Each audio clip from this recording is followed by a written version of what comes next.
conglomerates more resilient than standalone companies? I'm joined by Dr Giacinta Cestone to discuss. Thank you for joining me. So first of all, how have conglomerates performed during the financial crisis? There is relatively little research on this crisis. The research I'm aware of is on US-style conglomerates, multi-divisional firms like General Electric or DuPont. And traditionally this has been thought of as less efficient, less well-performing than their focused counterparts. And it has been found in the past that they trade at a discount with respect to a portfolio of comparable standalone companies.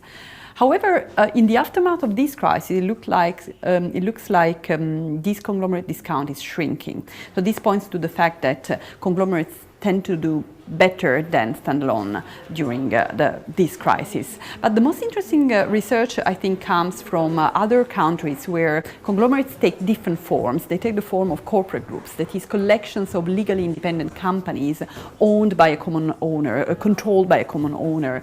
And there is, for instance, a paper by some colleagues at the University of Illinois finding that Korean conglomerates, the so-called chaebols, did particularly well with respect to standalone companies in the aftermath of the Asian financial crisis, the 1998 financial crisis. So overall, this evidence seemed to be pointing to the fact that conglomerates are better at withstanding financial shocks. So what do you think makes conglomerates more resilient? If we talk about financial shocks, then I think the difference is internal capital markets. Conglomerates operate internal capital markets. That is, they continuously reshuffle, reallocate their internal liquidity. For instance, internal liquidity is allocated to different divisions in multi-divisional conglomerates or across different subsidiaries in corporate groups. The ability to tap these additional source of funding, this internal source of funding, especially when external finance is tight, can be a particularly important factor in boosting a conglomerate's competitive strength, for instance. So tell us a bit about the research that you've been doing. What I found is that access to wealthy internal capital markets in conglomerates does boost competitive strength, actually. It is an important element. We did focus on the French economy and on French conglomerates. They are corporate groups and they represent a big slice of the French economy. And we found that access to internal capital markets of deep-pocketed corporate groups in France boosts the competitive strength of firms that were part of these groups. So, for instance, we looked at entry in manufacturing industries, and we found that manufacturing industries that were dominated by deep-pocketed groups, entry rates were much lower, indicated then that the presence of a deep-pocketed group really scares rivals out of a market.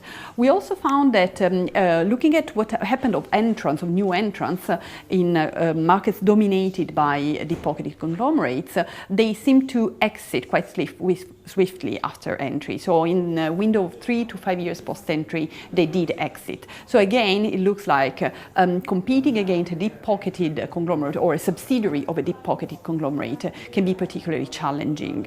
Another interesting piece of evidence is that all these effects, effect of deep pockets in conglomerates boosting the competitive strength of conglomerate subsidiaries, seem to be stronger in all circumstances where finance is tight. For instance, in industries that are high-tech, growing industries where firms might have particularly difficult access to external financing. It is also stronger in industries that are facing a downturn, again, a condition that might make access to external financing difficult. So in these conditions, access to internal capital markets of a conglomerate can provide a company with a source of strength. And what are the implications for policymakers? Of course, we can't assume that conglomerates are nasty per se, and that they rely on their internal capital market, on their internal pool of liquidity to finance practices that are intentionally aimed at harming competition. This can't be given for granted, of course. But at the same time, competition authorities should be aware of the presence of internal capital markets in conglomerates and that these can have an impact on competition.